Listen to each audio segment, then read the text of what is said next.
here today because Elijah McClain is not here, and he should be. He was a son, a nephew, a brother, and a friend. When he died, he was only 23 years old. He had his whole life ahead of him. And his family and his friends must now go on and live without him. Welcome back to The Cross Connection. We have a lot of trending topics to get to, but we begin with some big developments in 3 high-profile cases of police brutality and vigilantism, with law enforcement facing accountability for their actions. On Wednesday, 3 police officers and 2 paramedics were charged in the death of Elijah McClain. This is a 23-year-old young man who was walking home from a store in Aurora, Colorado, when police placed him in a chokehold and injected him with the sedative ketamine. This was in August of 2019. Meanwhile, in Minnesota, Kim Potter, the police officer who shot Dante Wright during a traffic stop in April, claiming she meant to use her taser instead, is now facing a new, more serious charge of first-degree manslaughter. And in Georgia, a former prosecutor was indicted for protecting the alleged vigilantes who shot and killed Ahmaud Arbery. His family says he was simply out jogging at the time of his killing. Joining me now is Versha Sharma. She's editor-in-chief for Teen Vogue.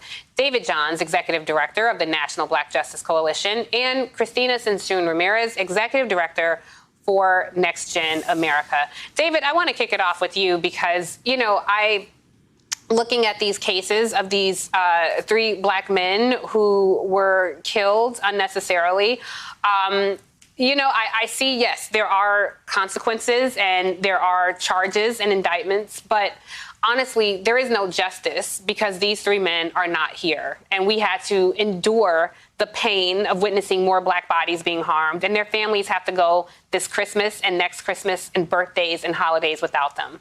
What is your thought on all of this? I appreciate you, Tiffany. And I have 3 thoughts, no surprise. The first is I am tired. I found out about what happened in the case of our brother Ahmaud Arbery the same day that I learned my god brother had COVID. And I just want to acknowledge how frustratingly sad it is that there are so many incidents of murder.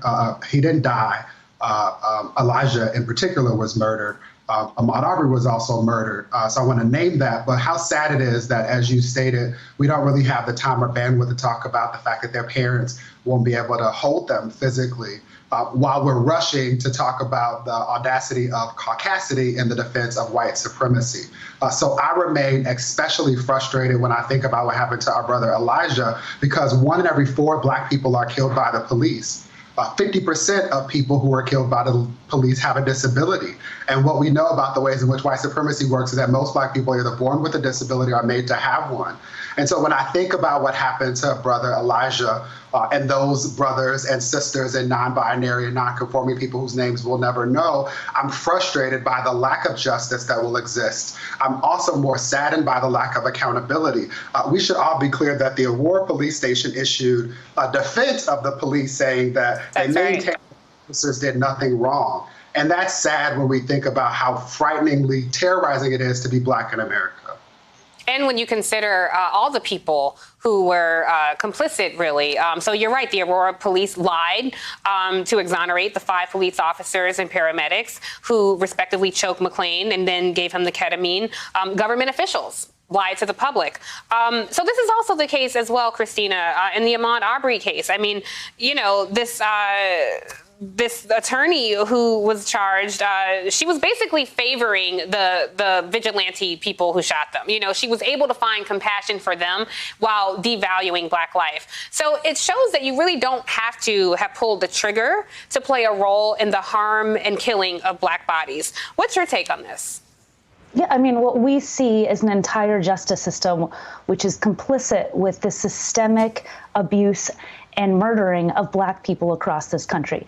In Ahmaud Arbery's case, not only did you have vigilantes videotaped, harassing him, shooting him, that you had District Attorney Jackie Johnson helping shield these vigilantes, trying to make sure that they would not be arrested, not be held accountable, and now she is facing indictment.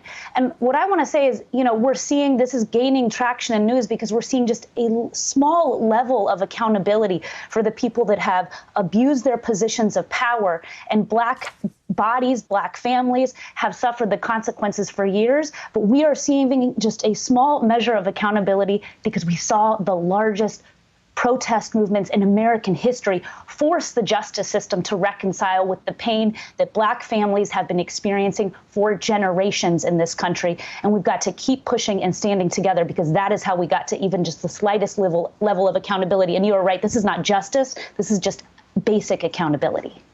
And I just want to add, certainly Black families have dealt with this for generations, but, people in the tri-state area in New York, there are a lot of Latino people who are caught up in police brutality as well. So there are plenty, sadly, there are plenty of hashtags to go around. Versha, I want to talk about this Kim Potter case because, this is something, this happened at the same time on the heels of the George Floyd murder. It's really interesting that this police officer claims that she thought she was using her taser. I don't know the solution here. I don't know that a taser feels or looks like a gun. But what I do know is that police officers make these mistakes far too frequently, and the casualties more often look like me. This is something that you all have discussed and addressed at Teen Vogue before. What's your thoughts on the way this is all playing out with people looking at this as justice, but some of us saying, nope, it's still not enough? Yeah, I think that's exactly right. And I think especially a lot of young people feel that way. Young people who have now spent their entire lives coming up with these hashtags, going to these protests, seeing these incidents of police brutality and unfortunately fatality proliferating across social media. So I will say in the case of Kim Potter and Daunte Wright, we know that Minnesota Attorney General Keith Ellison has really made accountability part of his agenda, part of his platform. And that's one reason why he's upgraded charges for her in this case. But just like you said, with Potter and her colleagues claiming that it was a mistake and she meant to pull a taser instead of a handgun, that's a fatal mistake that you can't be making. And she's a veteran of the police force for 26 years. How are you on the police force for 26 years making a fatal mistake like that that's leading to somebody else's unnecessary death? And unfortunately, what we've seen, if you even dig back into her history, is that she's been part of problematic incidents before, and yet she's still allowed to go out on these patrols and unfortunately deal with this. And she was training somebody at the time. She had an officer with her, which is ridiculous. It's really hard going through life like this because you leave your house and you have to focus on staying alive. You worry about your kids. So it's hard to focus on things like climate change, which is also something that, is killing and damaging us all. From Hurricane Ida decimating parts of the Gulf Coast to all of the other things that we're seeing play out in the country. So we saw record rainfall to New York City, the fires in California still burning and displacing thousands of people. One thing is clear. This is a problem we cannot ignore. Christina, you're very active in voting rights. How do we make this a bigger issue? Because I have to say, when you leave your house and you're worried about staying alive, in the moment, it's hard to think about climate change, even though it's here, but it has a longer, slower impacts on our lives. Well, at Next Gen America, we mobilized young voters. We mobilized 1 in 9 young voters that went out to the polls last election. And one of their top issues is climate change. And we are seeing unprecedented consequences because of climate change. Just this year alone in the Pacific Northwest, left over 700 people dead because of climate change. The unprecedented flooding in the Northeast left nearly 50 dead. In Texas, we saw over 200 people die because of the Texas freeze. This is not even the full list of people that have been killed this year alone in our country because of climate change.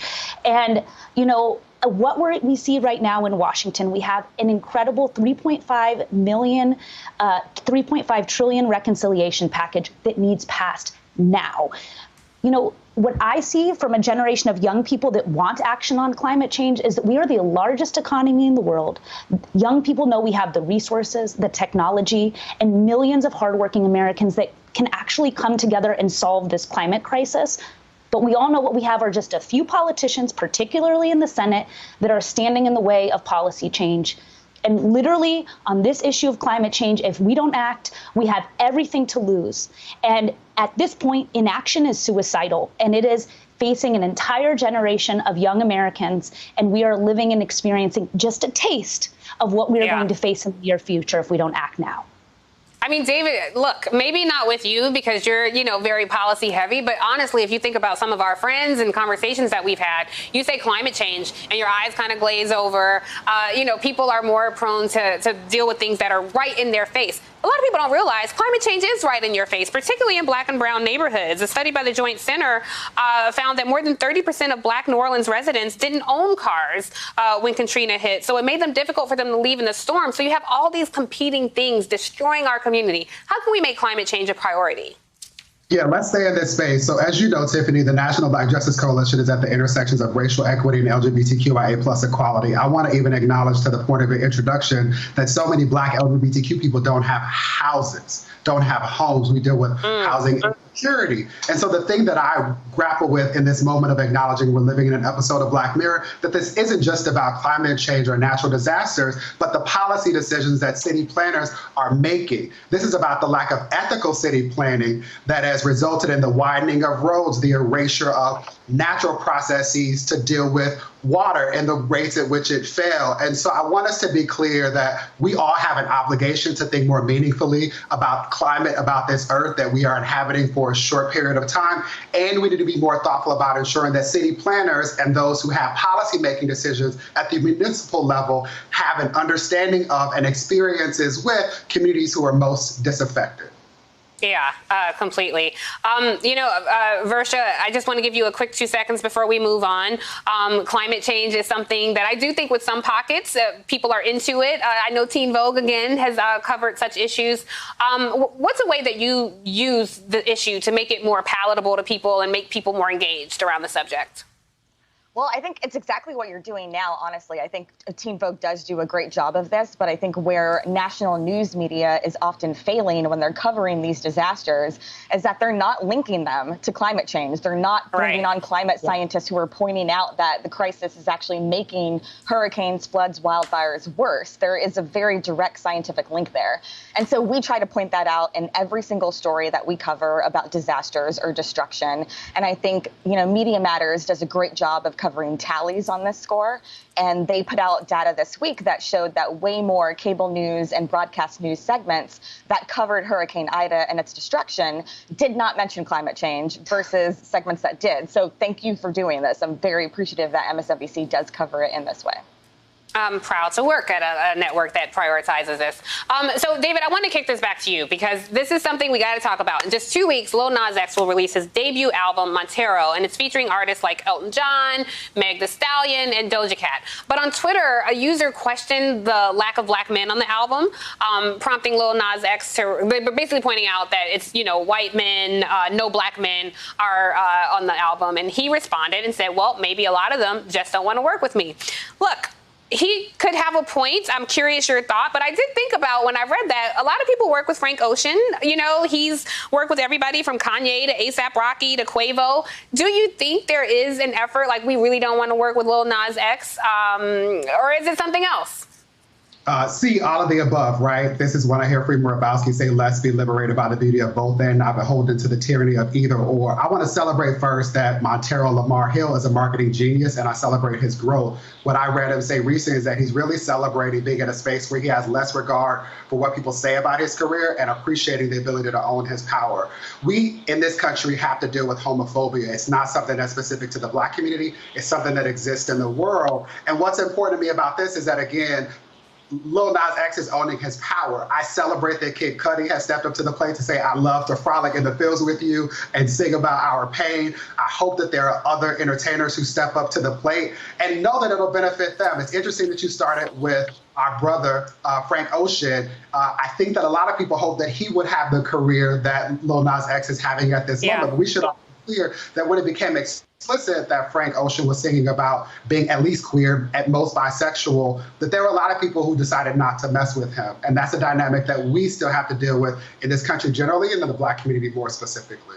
Yeah, absolutely. I'd be remiss if I did not acknowledge that it is a deity's 40th birthday today. Queen Bee is turning 40. So, Versha, I just want to get in one question to you before we go, because as Beyonce turns 40, someone who was a Beyonce stan, Kanye, he released his album. I got to tell you all, Kanye has long been canceled for me, but I talked to a lot of younger people who are, like, oh, I like the album. It's great.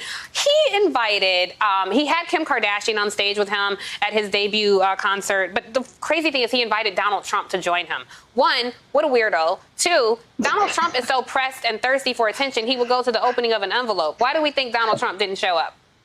That is a great question, actually. I would like to know what the insight is there. I have no idea what Trump world is thinking on that score, but I can tell you what that means for Kanye and the fan base that he has left, because I will say, just like yourself, a lot of younger people, and especially women, and especially Black women, understand what Kanye has done to the community and to his own brand over the years. And I think the juxtaposition of Lil Nas X today and Kanye today is really interesting to me. I agree with David. Lil Nas X is a genius. He speaks truth to power in a way that we haven't seen in a very long time. Kanye West, 16 years ago this week, is when he said George Bush doesn't care about Black people in the wake of Hurricane Katrina. And 16 years later, he's inviting a white supremacist former president who was impeached twice to be on stage with him. It's just, it's an unfortunate evolution for his career, I think. I agree. But I'm glad to focus on younger people like Lil Nas X. Totally. And I got to play Kanye now by interrupting you because we're way over time. But they made him hate himself and love their wealth. So you played yourself, Playboy. But thank you so much, Versha Sharma and David Johns and Christina Sensoon Ramirez. You guys were a great panel on this Beyonce birthday. But coming up, millions will lose their unemployment benefit on this side of all weekends, Labor Day. Julian Castro and California Congressman Mark Takano join me next to discuss. And a program note, on Wednesday, be sure to watch Memory Box, Echoes of 9/11. This is a new documentary that tells the story of September 11 through personal recollections recorded from a video booth, both right after 9/11 and now, 20 years later. Be sure to catch that special. That's at 10 p.m. Eastern this Wednesday right here on MSNBC. And you can stream it exclusively on our streaming network, Peacock. Really dope stuff on there, so you guys ought to check it out. We'll be right back.